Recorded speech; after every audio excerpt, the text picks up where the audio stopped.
চারটে দিন পেরিয়ে গিয়েছে, এখনো পর্যন্ত অধরা বিষ্ণুপুরের তৃণমূল বিধায়ক দিলীপ মণ্ডল। আর এবার বিধায়কের ছেলে অর্ঘ্য মণ্ডলকে গ্রেফতার করলো পুলিশ।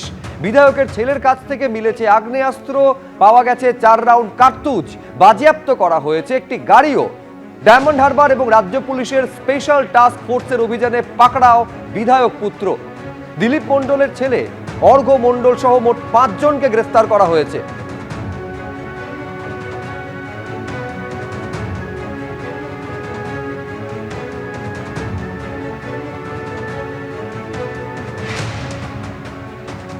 এটা হচ্ছে সেই সিসিটিভি ফুটেজ আপনারা দেখতে পাচ্ছেন, যেখানে পুলিশ এসে পৌঁছানোর আগে একেবারে লুকিয়ে লুকিয়ে পালাচ্ছেন বিধায়ক দিলীপ মণ্ডল।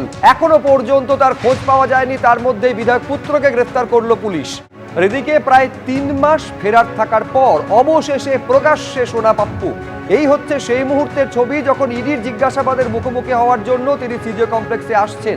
8 ঘন্টা পেরিয়ে গিয়েছে, এখনো ইডি দফতরে রয়েছেন কসবার সোনা পাপ্পু। কসবার ত্রাস।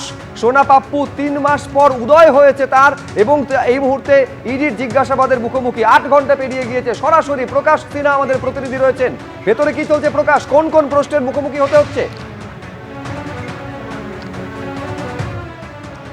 দেখো, দফায় দফায় জিজ্ঞাসাবাদ চলছে। 8 ঘন্টা হয়ে গেছে। 3 দফার জিজ্ঞাসাবাদ ইতিমধ্যেই কিন্তু শেষ হয়েছে। কিন্তু যেটা ইডি সূত্রের খবর বা ইডির আধিকারিকরা দাবি করছেন যে সোনা পাপ্পু সে কিন্তু তথ্য গোপন করছে, তদন্তকারী অফিসারদের বিভ্রান্ত করার চেষ্টা করছে। মূলত ওর কাছ থেকে যখন জানার চেষ্টা করছেন ইডি আধিকারিকরা যে জয়েশ কামদার, তোমার মনে থাকবে তার বাড়িতে অর্থাৎ সোনা পাপ্পুর বাড়িতে যেদিন তল্লাশি অভিযান চালানো হয় সেদিন জয়েশ কামদারের বাড়িতেও তল্লাশি অভিযান চালানো হয়েছিল, এবং জয়েশ কামদারের যে ব্যাংক অ্যাকাউন্ট সেখানে কিন্তু সোনা পাপ্পুর সঙ্গে লেনদেনের কথা সামনে এসছে।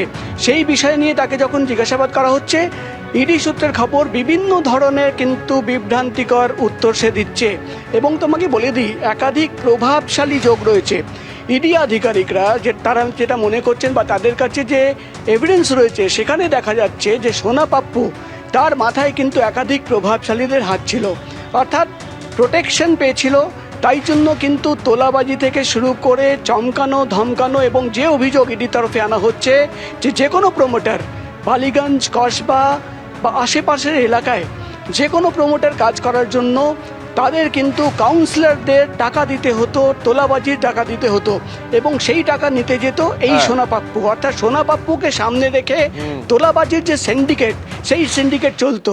এই নিয়ে যখন তাকে প্রশ্ন করা হচ্ছে সে কিন্তু প্রশ্নের উত্তর এড়িয়ে যাচ্ছে। একেবারে একাধিক প্রশ্নের উত্তর ইডি আধিকারিকদের এড়িয়ে যাচ্ছে সোনা পাপ্পু, এবং এখনো এই জিজ্ঞাসাবাদ পর্ব চলছে। আপাতত প্রকাশ, তোমায় ধন্যবাদ। এবিপি আনন্দ, এগিয়ে থাকে, এগিয়ে রাখে।